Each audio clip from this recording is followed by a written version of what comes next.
All right, Schlockmeister fans, we're going to watch a late night TV classic from the 70s. It's The Car. Let's check it out.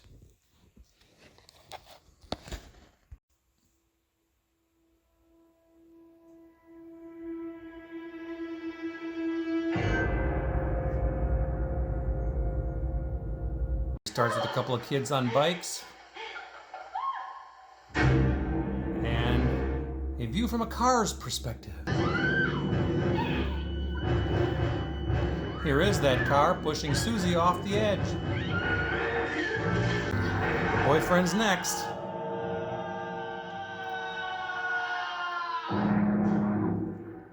We got 10 minutes. James Brolin plays a cop. Last night and you blew it.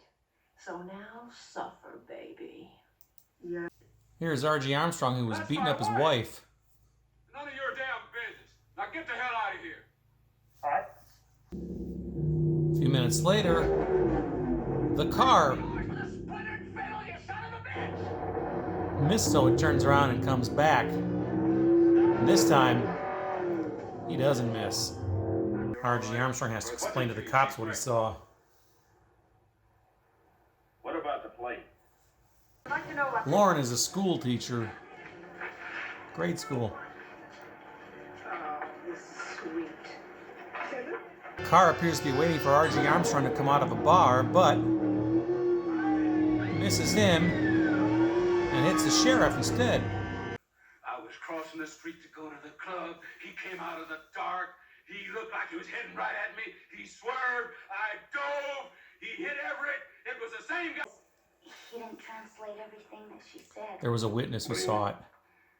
Well, she said there was no driver in the car. So they're now looking for this car. Meanwhile, the school is having some sort of event outside somewhere. Then out of nowhere comes the car.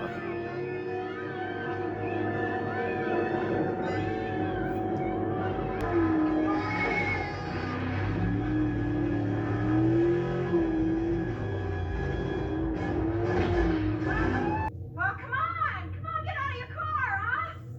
Let us all see what a lunatic son of a bitch you are. Stop. The car makes an appearance by the cops. So this guy takes a shot. Shit.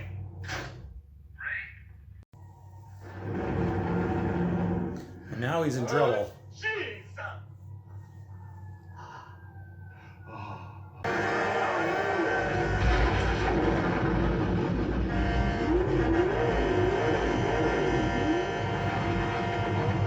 These guys think they've got him, but no.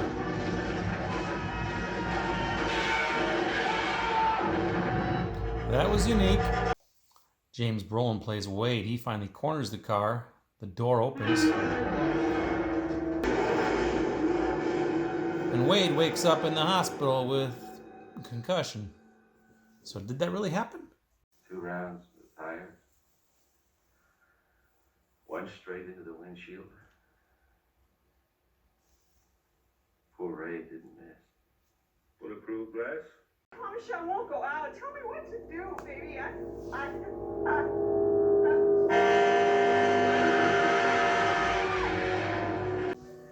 don't accept it. Wait, that car flew into that house 4 feet off the ground. And how did he know where she lived?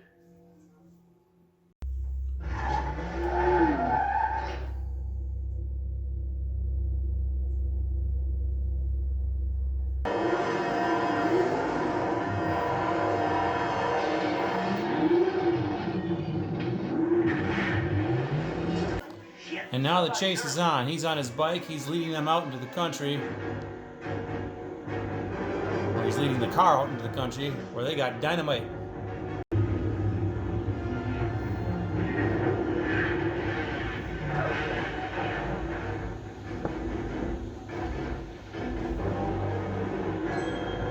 Got the spindle! Got the spindle! Stringing up the dynamite. The wire! The wire!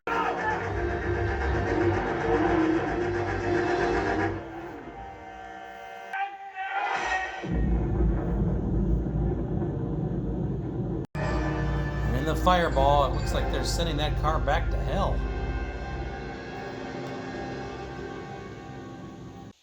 It's all over, Luke. But didn't you see it in the fire? He's down there under 100 tons of rock. In the fire. It's over, Luke. All right, let's talk about The Car. Now, this is a movie that I used to see on late night television back in the late 70s, early 80s. In fact, I saw it a few times, although I don't know if I ever saw all of it. I would just kind of catch it in little things here and there. And then as the years went by, it just stopped showing up on TV often. And then as we got VCRs and things, and this kind of became like a lost film because it was never released on VHS until the very late 90s. Now, of course, it's readily available. So it kind of was like a lost film, and it was kind of like everybody kind of remembered The Car, and they always wanted to get a copy of The Car, but nobody had it because it just simply wasn't out there. I ended up acquiring it, I think, from a place called Scarecrow Video in the late 90, maybe about 1996 or so, a couple years before it was actually got an official release. They had a copy. It was obviously copied from somewhere, and they would rent by mail, and I copied it from them. So it was really cool. However, when I watched it at that time, I didn't think, I'd built it up so much that from my memories, that I thought it was greater than it was, and I wasn't really overly impressed by it, to be honest with you.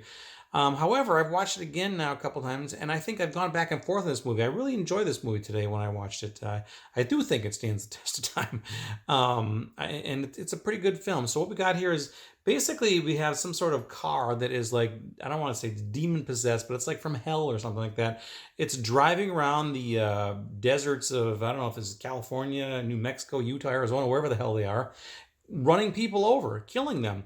Of course, the local sheriffs think that it's just some crazy guy in a car knocking people out.